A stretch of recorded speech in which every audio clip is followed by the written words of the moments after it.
ہمیں مثال ملتی ہے علامہ اقبال کی والدہ کے بارے میں.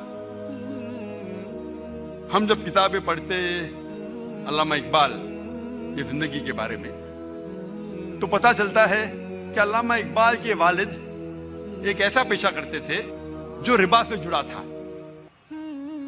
جو سود سے جڑا تھا، اور علامہ اقبال کی والدہ اسے بالکل پسند نہیں کرتی تھی. تو جب علامہ اقبال پیدا ہوئے، علامہ اقبال کی والدہ نے اپنے چھاتی کا دودھ، اپنا دودھ اپنے بیٹے کو نہیں پلایا.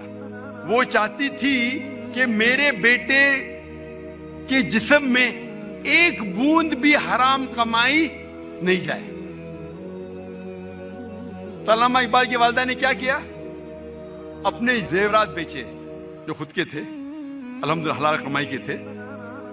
زیورات کو بیچ کے ایک بکری خریدی اور اس بکری کے دودھ سے پرورش کی علامہ اقبال کی. اور اللہ نے پھر ان کے شوہر کو ہدایت دی اور وہ بھی سیدھے راستے پہ آ گئے.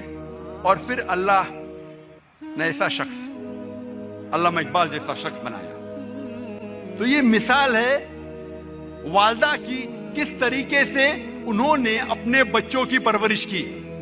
سو ہمیں ہمارے بچے کو تعلیم دینا چاہیے. ایک ایک بچے کو ایسی تعلیم دینا چاہیے کہ وہ دین کے قریب آئے اور اپنا دین پھیلا سکے. اور اس کی ذمہ داری ہے ہم والدین کی.